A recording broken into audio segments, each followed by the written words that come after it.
ডাকসু নির্বাচন নিয়ে একটা নতুন প্রশ্ন তৈরি হয়েছে। ডাকসু নির্বাচনে কিছু অনিয়মের কথা আমরা দেখেছিলাম যখন নির্বাচন চলছিল তখনই।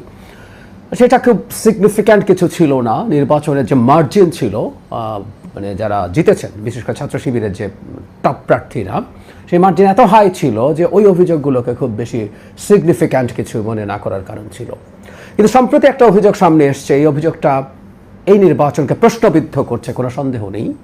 এবং ডাকসুর উচিত, ডাকসুর শুধু না, আমার কাছে মনে হয় এই ব্যাপারটা নিয়ে সম্ভবত আদালতের কাছেও যাওয়া দরকার এবং একটা খুব ভালো তদন্ত হওয়া দরকার আছে। অভিযোগটা এইরকম, আমরা একটা টিভি চ্যানেল নিউজ 24 তার একটা দীর্ঘ রিপোর্ট করে দেখিয়েছেন যে ডাকসু নির্বাচনের ব্যালট পেপার ছাপা হয়েছে নীলক্ষেতে। মানে নীলক্ষেতে ছাপা হলে সমস্যা কি, এই প্রশ্নের সাথে সাথেই কারো মাথায় আসতে পারে। আমি সেই জায়গায় আসবো, রিপোর্টটা আপনারা দেখে নেবেন, আমি আপনাদেরকে অনুরোধ করছি। তারপরে কন্টেন্ট নিয়ে আমি কিছু কথা বলবো। এবং এর সাথে যেটা জরুরি প্রশ্ন সেটা হচ্ছে ব্যালট নিয়ে আরও কতগুলো গুরুত্বপূর্ণ প্রশ্ন তুলেছেন এই নির্বাচনে পার্টিসিপেট করা প্রার্থীরা, এবং এগুলো সব মারাত্মক অভিযোগ। এবং তাতে আমরা এটুকু বলতে পারি যে নির্বাচনের জয় পরাজয়ও আদৌ এখন ঠিকঠাক মতো নির্ধারিত হতো কিনা, এগুলো যদি ঠিক থাকতো, এই প্রশ্ন আমরা করব। এই রিপোর্টে বলা হচ্ছে প্রথম যেটা হয়েছিল যে যিনি এই নির্বাচনের চিফ রিটার্নিং অফিসার ঢাকা ইউনিভার্সিটির একজন টিচারের সাথে এই চ্যানেল যখন কথা বলতে গেছে, তিনি মুহূর্তেই নাকচ করে দেন যে নীলক্ষেতে এই ব্যালট ছাপা হতেই পারে না।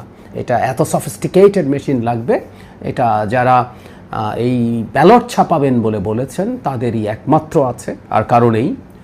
পরবর্তীতে ওই টিম ওখানে যায় এবং দেখা গেল একটা সাধারণ ধরনের দোকানেই নীলক্ষেতের পাশে গাউসুল আজম মার্কেটে এটা ছাপানো হয়েছে, এটা কাটা হয়েছে। এবং তার চেয়ে জরুরি কথা, হিসেব মতে 96,000 ব্যালট ছাপা হয়েছে যেখানে ছাপানো হয়েছে, আর কাটিংয়ের যে জায়গা আছে সেখানে কাটা হয়েছে তাদের ভাষ্য মতে 88,000। তার মানে 8,000 ব্যালট কম ওখানে কাটা হয়েছে। এই কাটার জায়গা থেকেই ব্যালট গেছে।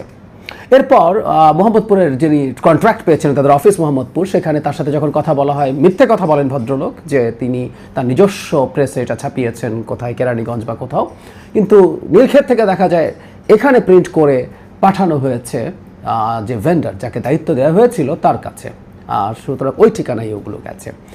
এবং তিনি টোটাল যে সংখ্যার কথা বলেন সেই সংখ্যাটা ঢাকা ইউনিভার্সিটিতে টোটাল যত ব্যালটের প্রয়োজন তার চাইতে বেশ কম। 39,000 ভোটারের জন্য 6টা করে হিসাব করে ওখানে দেখা গেছে 2,38,000-এর মতো ব্যালটের প্রয়োজন, কিন্তু উনি 2 লাখের কম ছাপিয়েছে। তাহলে বাকি ব্যালট কোত্থেকে আসলো ইত্যাদি নানা রকম প্রশ্ন এখানে উঠেছে। চিফ রিটার্নিং অফিসারের কাছে পরে আবার যখন যাওয়া হলো, তিনি এবার বলছেন ভেন্ডর কোথায় দিয়েছে আমরা তো বলতে পারবো না, ইত্যাদি ইত্যাদি।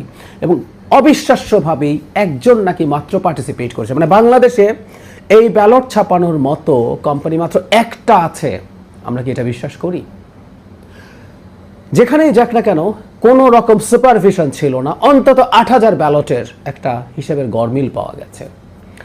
আরও জরুরি কথা, ব্যালটের সিরিয়াল নাম্বার ছিল না। এটা আমরা নির্বাচনের সময় শুনেছি, এবং আমরা এখন যদি যোগ করি তাহলে ব্যালটের সিরিয়াল নাম্বার কেন ছিল না তার সাথে একটা 2 নম্বরের যোগসাজশ আমরা আসলে দেখতেই পারি। সেই ঘটনা ঘটেছে বলে বিশ্বাস করা অযৌক্তিক হবে না।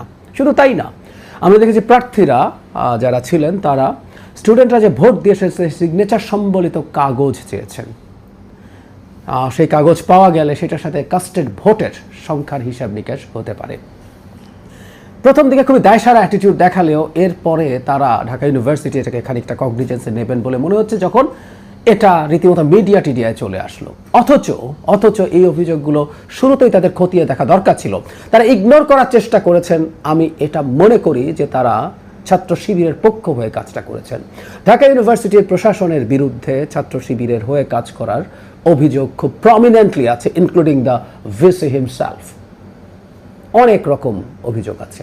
এখন যখন এই ঘটনাগুলো ঘটছে তখন এই প্রশ্ন আরও জোরে সোরে করতে হবে। এবং আমি চাই শুধুমাত্র ঢাকা ইউনিভার্সিটি না, শিক্ষা মন্ত্রণালয় এই ব্যাপারে ইন্টারভিন করুক এবং স্বাধীন তদন্ত কমিশন। ঢাকা ইউনিভার্সিটি আবারও কতগুলো জামাতিকে বসাবে তদন্ত করার জন্য, যারা তদন্ত করে বলবেন সব ঠিক হয়েছে। না, আমি একটা এক্সটার্নাল তদন্ত আমাদের হওয়া উচিত বলে আমি মনে করি।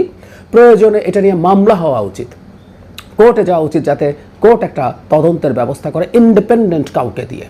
ঢাকা ইউনিভার্সিটির তদন্তে আস্থা রাখার কোনো প্রশ্ন আসলে আর নাই, কারণ এই প্রশাসন তাদের ক্রেডিবিলিটি হারিয়েছেন। এই নির্বাচনটাকে নিয়ে আমাদের বহু ইকুয়েশন আছে, এবং কেউ এটাকে আমাদের নির্বাচনের সাথে বিরাট ইকুয়েশন হিসাবে হাজির করতে চান। আমি এটাকে এত ইনভলভ হবে বলে মনে করি না, বাট এই নির্বাচনটাকে সেল করছে জামায়াতে ইসলামী তাদের জাতীয় নির্বাচনের ক্যাম্পেইনের জন্য। সুতরাং এই নির্বাচনটা আদতে ঠিক ছিল কিনা, এর মধ্যে 2 নম্বরই হয়েছিল কিনা, এটা জাতীয় নির্বাচনে তাদের কৌশলের সাথে যেহেতু জড়িত হয়ে গেছে, এটার গুরুত্ব এখন শুধু ডাকসুতে নেই, এটার গুরুত্ব আরও অনেক বেশি হয়ে গেছে, অনেক বেশি বেড়ে গেছে। আমি আবারও বলি, একটা মাত্র প্রতিষ্ঠানের এই ক্ষমতা আছে এটা আমরা বিশ্বাস করি না বাংলাদেশে এই রকম ছাপানোর জন্য। এর পেছনেও কারসাজি আছে কিনা সব খতিয়ে দেখা দরকার আছে, এবং জাতীয় নির্বাচনকে সামনে রেখে ডাকসুকে যেহেতু জামায়াতে ইসলামী তাদের ক্যাম্পেইনের পার্ট হিসেবে ব্যবহার করছে।